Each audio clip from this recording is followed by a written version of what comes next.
arrimaha qaxootiga Trump waxaan ognahay 20kii January markii uu xilka la wareegay isla markiiba waa kii wareegta ku joojiyay dhammaanba arrimihii qaxootiga xitaa dadkii la approve gareeyay oo la filayay in la soo qaado oo tikidadooda ay u jarnaayeen gabi ahaanba waa tii la kansalay arrintaasi qaar ka mid ah hay'adaha soo dhaweeya dadka qaxootiga ah ee Mareykanka jooga marka dadku ay Mareykanka imaadaan hay'adaha soo dhaweeya ayaa arrintaasi dacwad ka gudbiyay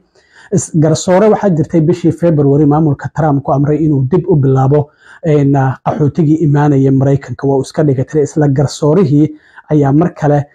jimcihii canaan kulul maamulka Trump u jeediyay waxana uu ku amray in loo ogolaado qaxootiga in ay Mareykanka yimaadaan waa qaxootiga la approve gareeyay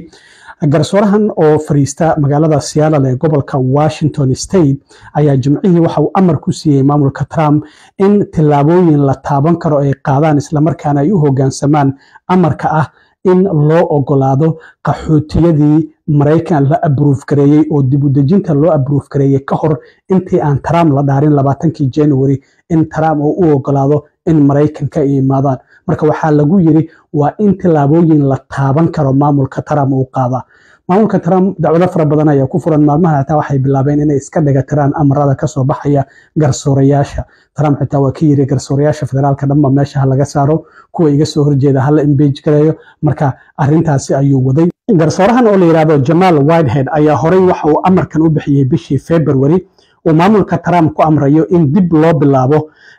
keenista Mareykanka qaxootigii horey sida shuruudo ku jirto loo approve gareeyay ka hor 20kii January ee sanadkan waxaan ognahay qaxootiyada marka ay la process gareynayo in fara laga qaado interview badan laga qaado background check loo diro arrimahaas oo idil qaxootiga marka waa la approve gareeyay Trumpna wareegtadiisa markii la dhaariyay 20kii January ee sanadkan waxa ay sheegay inay dhaqan galayso 27 laakiin isla markiiba horey ayay ka dhaqan gashay marka qaxootiye fara badan oo iyagu tikidkoodii loo jaray oo diyaar u ahaa inay Mareykanka imaadaan ayaa tikidadii laga kansalay marka garsoorahan waxa uu ku amrayaa in qaxootiyadaasi horey loo approve gareeyay sida ugu dhaqsiyaha badan Mareykanka lagu keeno maamulka Trump ayaa sidoo kale waxa ay joojiyeen lacagihii ay siin jireen hay'adaha Mareykanka ku soo dhaweeya dadka qaxootiga ah marka ay imaadaan dadku markay imaadaan ilaa muddo 3 ilaa 6 bilood hay'adaha qaxootiga ayaa la wareego oo dadka waxyaabaha ay u baahan yihiin laha sharciyadooda hadii kaar cunto ahaan leeyahay hadii lacag ka sheekada wixii laga bixin lahaa hay'adahaasi marka lacagihiina waa tii laga joojiyay garsooruhu waxa uu ku amrayaa marka in dib loo bilaabo sidoo kalena waraaq ayaa jirtay 2 bishan loo diray maamulka Trump oo la leeyahay waa inaad dib u soo celisaa heshiiskii ama lacagihii maamulka uu siin jiray hay'adahaasi dadka qaxootiga ah soo dhaweeya sidoo kalena waxa dacwadan waxa gudbiyay qaar ka mid ah hay'adahaasi iyagu dadka soo dhaweeya marka ay Mareykanka imaadaan sidoo kalena garsoorahan waxa uu ku amray maamulka Trump uu ku yiri waliba ku celceliyay maamulka Trump waxa looga baahan yahay in ay u hoggaansamaan amaradii hore isla markaana ay soo bandhigaan qorshe u hoggaansamid oo faahfaahsan ayaa laga doonayaa in maamulka Trump ay soo bandhigaan maamulka Trump waxa sidoo kale lagu amray in ay si degdeg ah ay ku dhaqan galiyaan dhammaanba arrimahan la sheegayo oo ah in qaxootigii xitaa process gareyntoodii dib loo bilaabo interview laga qaadan karo oo shaqadii qaxootiga dib loo bilaabi karo travelkii in dib loo soo celin karo oo dadkii tikidada laga kansalay in tikidadii dib loogu cusboonaysiyo oo dadkaasi la soo qaado admissionskii in la ogolaado in sidoo kale qaxootiye cusub la qaadan karo iyo sidoo kalena domestic resettlement support hay'adihii gudaha oo iyaguna dadka qaxootiga markay Mareykanka imaadaan taageeri jiray sida shakhsiyanka ah in iyagana sidoo kalena loo ogolaado arrintaasina waxa la joojiyay 20kii January markii Trump uu xilka la wareegay dhammaanba amaradaasi ayaa marka maamulka Trump la siiyay waxa sidoo kale jirta in amarkan ay ku xusan tahay in labada dhinac kuwa dacwada soo gudbiyay iyo maamulka Trump loo baahan yahay in maxkamadda jimcaha soo socda 2 duhurnimo oo Abriil ay ku beegan tahay 18 in ay soo gudbiyaan faahfaahin cad oo ku aadan qaabka ay doonayaan in arrimahan ay u wajahaan amaba ay ugu hoggaansamaan waxaana sidoo kale loo sheegay mid waliba waraaqdiisa inuu ku soo koobo erayo aan ka badnayn 4200 oo eray in ay ku soo koobaan jawaabta garsooraha ay soo siinayaan ayaa lagu amray labada dhinac marka garsooruhu waraaqdan ayuu soo saaray sidaad arkaysaan ku taariikhaysneed 11 bisha oo jimcihii hadda lasoo dhaafay ahayd marka dhammaanba waxaa maamulka Trump la leeyahay inaad ogolaatay in qaxootigii Mareykanka ay imaan karaan safarkoodii loo fududeeyo admissionskii la ogolaado iyo hay'adaha kale ee la shaqeeya hay'adda dowladda Mareykanka u qaabilsan dib u dejinta ee USRAB ama United Refugee Admission Programka in sidoo kalena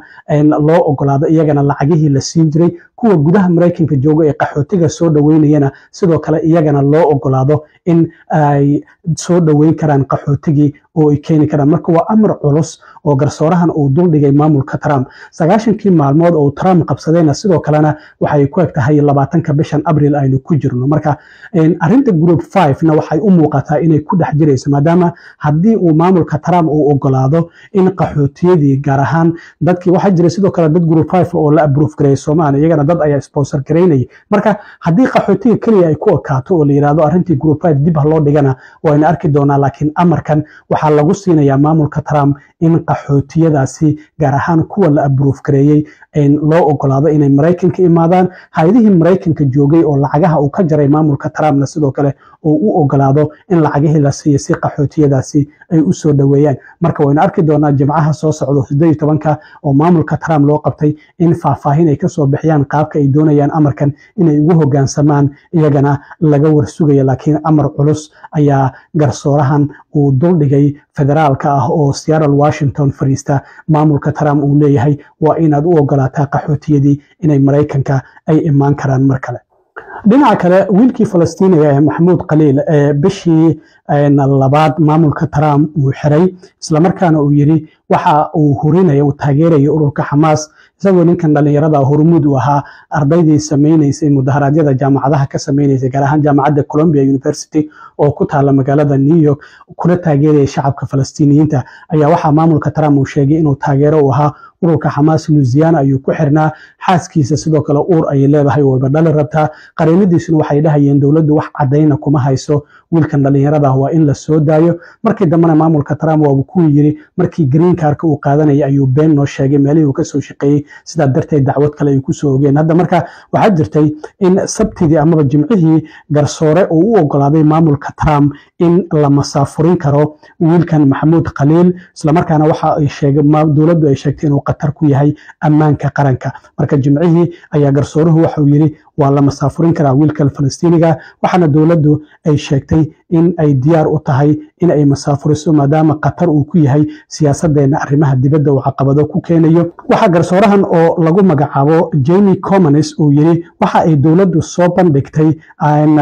requirement lagu qanci karo oo wiilkan Falastiiniga lagu masaafurin karo markii maxkamadda ay kiiskiisa dhageysatay maalnimadii jimcaha ee la soo dhaafay waxa sidoo kale garsooruhu uu sheegay in dawladdu ay soo bandhigtay cadeymo cadcad oo muujinaya ama daliilo cadcad oo muujinaya in wiilkan wadanka laga masaafuri karo Falastiiniga sidoo kalena intii maxkamaddan immigrationka dhageysigeeda uu socday ayaa qareenka Maxamuud Khaliil oo la yiraahdo Mark van der Hout waxa uu sheegay in Maxamuud Khaliil uu arintan racfaan ka qaadan doono isla markaana racfaankaasi loo gudbin doono guddiga racfaanka ee immigrationka maalmaha soo socda laakiin waxa garsooruhu uu yiri dawladdu cadeymo cad ay soo gudbisay oo Maxamuud Khaliil wadanka looga masaafurin karo marka wayna arki doonaa haddii Maxamuud Khaliil isagana wadanka laga masaafuriyo waxa muddooyinkii ugu dambeeyay ay dawladdu wadayeen viisayaasha ay kala laabato ardayda ajnabiga ah ee jaamacadaha dhiganaya qaarkood viisayaasha ayaa laga laabtay qaarkood iyaga ayaa iskood isku masaafuriyay kuwa Canada ayay u carareen kuwana waa ay xiran yihiin oo dawladdu waxay doonaysaa in ay masaafuriso oo wadamadii ay ka yimaadeen ay u masaafuriso aad iyo aad u mahadsantiin asxaabta intaan mar kale kulmi doona waa saaxiibkiin cilmi waarwadin la sidaa iyo nabadgelyo